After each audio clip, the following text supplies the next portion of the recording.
Então, gente, dando continuidade aos tipos de departamentalização, a gente vai ter a departamentalização geográfica ou territorial e a departamentalização por processo. A geográfica é muito simples. Se a gente for pensar o nosso país, ele é dividido nas regiões norte e sul, né? Nordeste, sudeste, centro-oeste. Então, se uma organização ela está em todas as regiões do país, ela pode departamentalizar, né, com base nessas regiões. Seria o agrupamento de atividades, tarefas e recursos com base nos territórios geográficos onde a empresa atua. Então, se ela atua nessas regiões, ela teria para cada região um departamento específico a fim de realizar o trabalho da melhor forma possível. Enquanto a departamentalização por processo, ela departamentaliza por processos-chave da organização, ou seja, processos essenciais. Então, vamos dizer que uma organização ela produz colchões e ela decide departamentalizar por processo. Então, o primeiro processo pode ser cortar a espuma e o tecido. O segundo processo pode ser costurar essa espuma e esse tecido. O terceiro processo pode ser finalizar. Então, ela divide em processos chaves para que as pessoas se concentrem, cada uma que estão nesses departamentos, em um processo específico. E entramos na questão do poder nas organizações. O poder é a capacidade de exercer influência sobre uma pessoa ou grupo de forma a alterar seu comportamento. Um conceito básico de poder é que A influencia B de modo que B faz o que A deseja, né, por algum motivo, por alguma influência. E aqui, quando a gente vê os tipos de poder, a gente vai ver que em alguns casos é porque aquela pessoa está acima de você, ou porque aquela pessoa tem o poder de te remunerar ou de te punir, certo? Então, isso faz com que você se condicione ao poder daquela pessoa. Então, a gente vai ver 5 tipos de poder que são classificados na literatura em administração. O primeiro tipo é o poder coercitivo. Coerção é você usar força. Então, o receptor, ou seja, a pessoa que recebe aquele poder, ela atende aos objetivos daquele que tem o poder, às necessidades daquele que tem o poder, porque sabe que aquela pessoa pode punir ou recomendar sanções para ela. Então, você aceita o poder daquela pessoa por medo da punição. Outro tipo de poder é o poder da recompensa. É a capacidade de influenciar o outro pelo controle do sistema de retribuição. Então, por exemplo, um patrão, né, que ele tem o poder de remunerar através do salário, ele exerce um poder de recompensa. Eu gosto de brincar que um professor também exerce o poder de recompensa. Por quê? Porque ele te dá a nota de acordo com o teu desempenho, né? Então, ele tem o poder de te recompensar. O poder legítimo é aquele decorrente da posição hierárquica. Então, claramente, uma pessoa que está acima de você na hierarquia, ela tem o poder legítimo, porque a ela foi dado aquele cargo. Então, por exemplo, Marcela, que é a coordenadora de vocês, ela tem poder sobre mim, o poder legítimo. Já o poder de referência, ou o poder referente, ele é associado a uma imagem altamente favorável, um carisma. A pessoa não precisa de um cargo, não precisa de dinheiro, nem de punição para que as pessoas a sigam. O seu carisma, o seu exemplo faz com que ela tenha poder sobre os outros. Já o poder de competência é em virtude do conhecimento que uma determinada pessoa possui.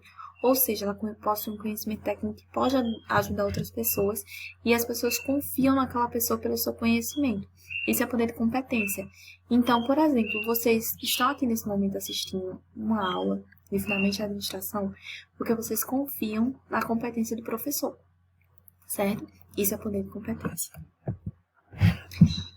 Já o desenho estrutural das organizações, a gente vai compreender como é que são geradas as estruturas das organizações. Que elas resultam, gente, de decisões que têm o objetivo de definir uma estrutura que seja adequada à estratégia organizacional.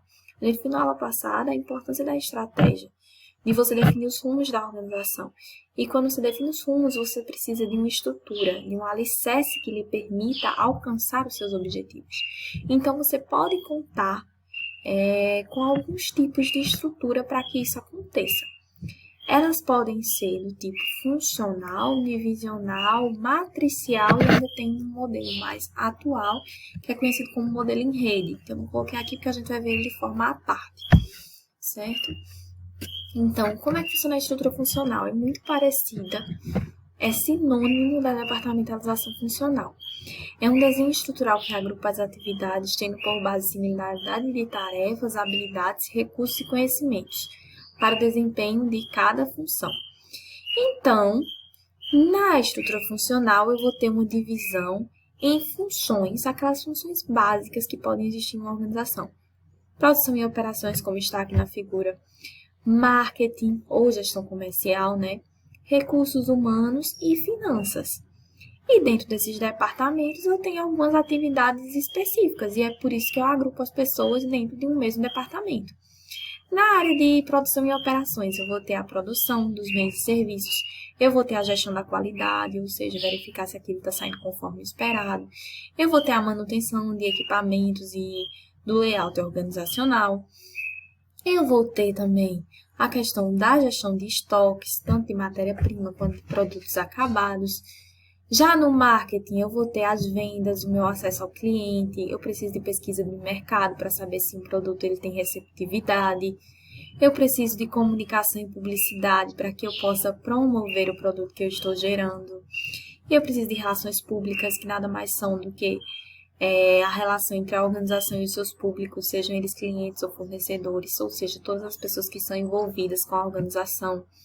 Eu tenho a área de recursos humanos, que trabalha a questão do pessoal, de contratação, de treinamento, a questão do recrutamento e seleção, ou seja, aquele convite que eu faço para as pessoas participarem do processo seletivo, e a própria seleção, que funciona como um filtro, onde eu seleciono as pessoas que vão fazer parte da organização, segurança e higiene no trabalho, a criação de um ambiente de trabalho adequado, saudável, Finanças, onde eu vou ter a questão da controladoria dos recursos, receitas e despesas, a contabilidade, que é algo que vocês estão vendo agora, Devem ter feito prova, a questão da tesouraria e dos câmbios, ou seja, todas as relações econômicas que se estabelecem entre a organização e o público externo.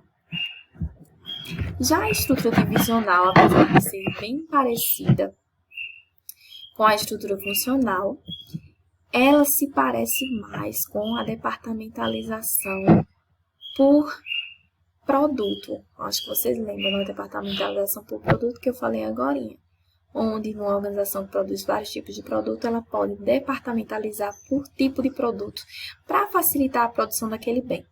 Então, é um desenho estrutural que agrega as tarefas em unidades semi-autônomas, segundo o objetivo para o qual concorre. Então, pode ser para produtos, para determinado mercado ou para determinados clientes.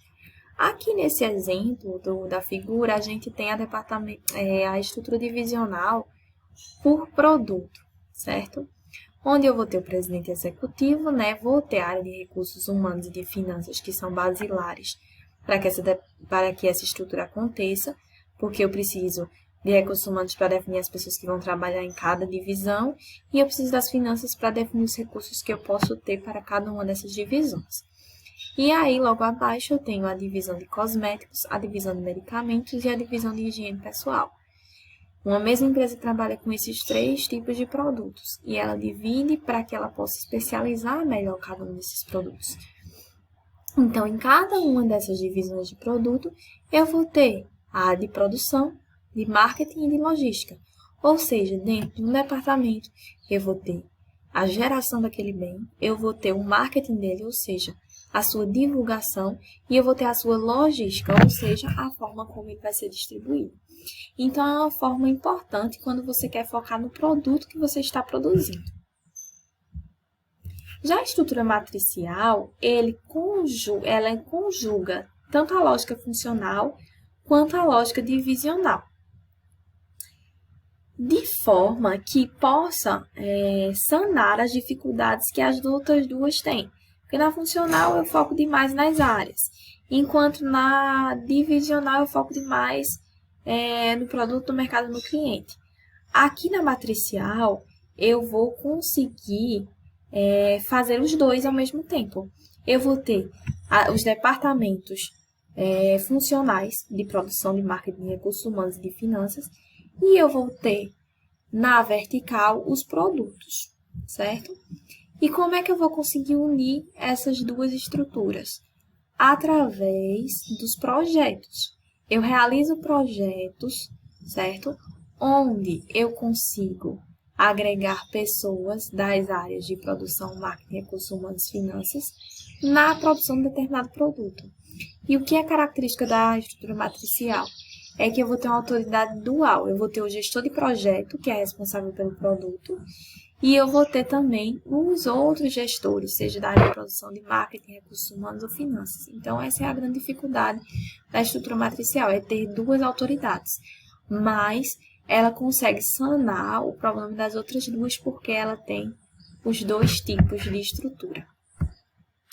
Já as estruturas em rede, elas são um reflexo das mudanças nas características ambientais, né? No nosso mundo inteiro, né? Hoje em dia, mais do que dividir em departamentos, a gente precisa estabelecer redes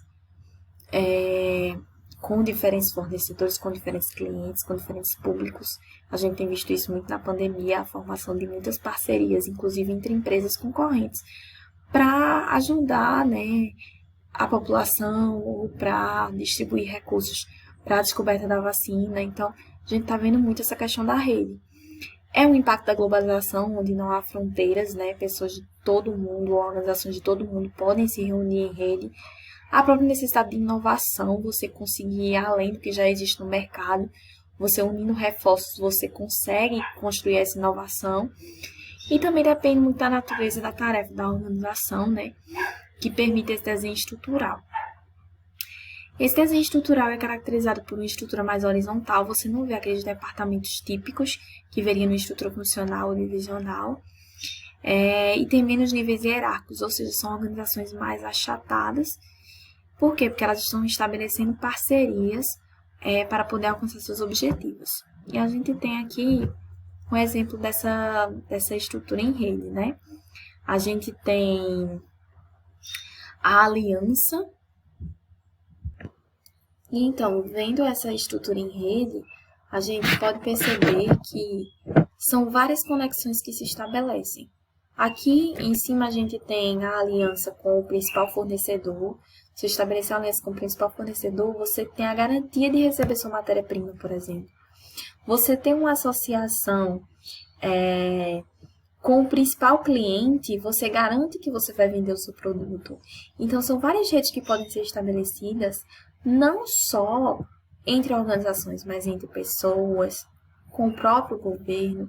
Essa é a ideia da estrutura em rede. Você sai das suas fronteiras e estabelece contato com outras pessoas que possuem outros conhecimentos, outras competências, outros recursos e que vão agregar a sua organização. A organização do futuro, ela vai ser baseada em rede. E vocês podem encontrar esse conteúdo no capítulo 6 do livro Sobral e Pesce, que é o livro que a gente tem utilizado desde a nossa primeira aula. Então, até o nosso encontro no Google Meet.